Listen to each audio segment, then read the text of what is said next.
Here we are again, friends, one with another installation, Wisdom on Wednesdays. I'm so happy that you joined us again on this iteration. I'm excited to share some of the things that I have for you. But before we get started, it's customary for us to start off on the right foot. So, when you think about wisdom and why you want to talk about wisdom on Wednesday, today's situation is that every day we have some things that we have to contemplate, some things that we have to understand, there's some things that we need to discuss. But kind of one of the things I want to talk about today is making certain when we're seeking wise counsel, that we're certain that we're not just seeking people who appear to be wise or they sound wise, but they have some fruit of wisdom. And what I mean by fruit from their wisdom, there's actionable things that they've done in their lives that have proven out that they're wise people. Many people believe that wise people are old people, or wise people are people that have gray hair. Not to mention, I have a gray beard. But just because a person has gray on their face or gray on their head doesn't necessarily mean that they have wisdom in their heart. And really, what I want to dig deep down into today is to understand that wise people are people that made a plethora of mistakes.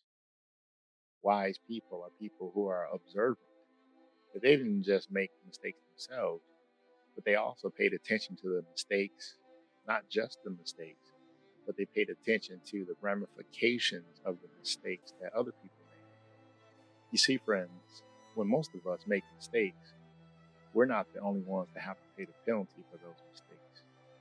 Many families have been ruined because of one person's mistake. Many people have seen relationships shattered because of one person's mistakes. So when people call themselves wise, it's a badge that you wear. Wisdom comes from pain. That being self-inflicted pain or the pain of somebody else's poor choices. So when you're seeking wise counsel, you want to look at the fruit of the people that you consider wise. Maybe a person isn't always right. Maybe they're slow to come to a decision. Watch those people that are slow to come to a decision. It's not just the people who think fast or think fast on their feet. There are people who actually think about the consequences before they give their opinion. Many of us can just say yes or no, but we don't count the cost. Wise people count the cost because those people have been hurt either by their own hand or they've observed other people make poor choices and they've hurt other people. So you woke up, you've got some things on your mind that you want to consider. I take a little bit of pride in working out for the last 20 plus years. Working out meaning bodybuilder. I like to go to the gym and I like to push myself to the limits. Now, what you'll notice in the gym is everybody can start.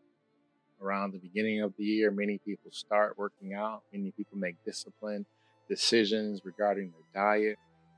But I'm not really interested in asking those people who start things their opinion about something. I want to know that's going to be a wisdom nugget for me.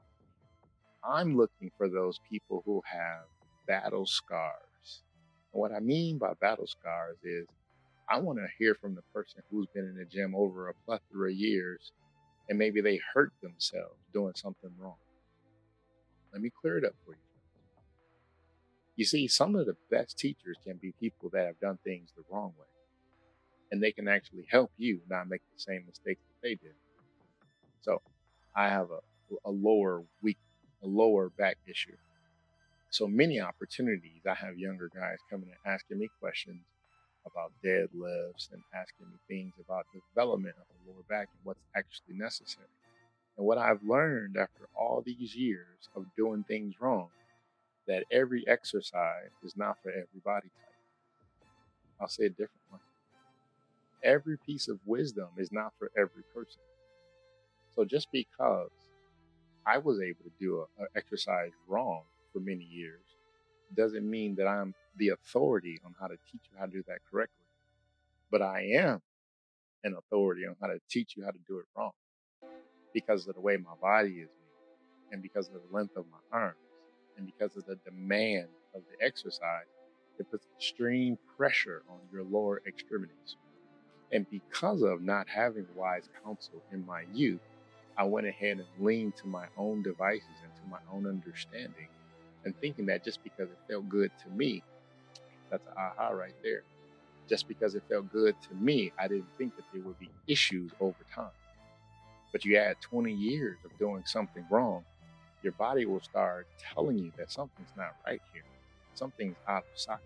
Something you've been doing repeatedly is causing you the current issues that you have today. Thus, a back issue. The things I enjoy doing in my youth, I can't do anymore without excruciating pain. So whenever I have the opportunity of watching, the opportunity of observing a young person who's starting out this bodybuilding career, this fitness career, this hobby, and they seem like they're doing something wrong, I always ask myself, should I say something? Should I advise? But because I don't want to see people hurt in the same manner that I was hurt, I often try to give my opinion in the most friendly way I can. And most people are receptive. Why? Because they can see my limp. They can see my scars. They can see that I've been in the gym for a very long time. And just because I'm helping them doesn't mean I'm an expert. All it means is in this particular category, I can give you wisdom because I have the scars, pain to show. Same thing applies. The young couple is looking to get married. They look into the counsel of people who've been married for 30, 40, and 50 years. There was a couple that was married 50 years and said, all you got to do is be sure to keep God in your relationship. And that was cute. The people of 40 years said, make sure you don't bring other people into your relationship other than God. The people that were married for 30 years says, the best thing you guys can do is to communicate with each other, express everything that's on your mind so you guys can grow together and learn. All three couples were correct. But the wisdom of the newlyweds is to take the collage of information that they receive from all three couples so they can find out what actually works for them. You see, friends, wise counsel isn't just one person who has all the answers. That's why I asked the Lord to help me with this particular podcast, with this channel, is that everybody can add to this wisdom journey. Everybody can add and learn from each other on this wisdom journey.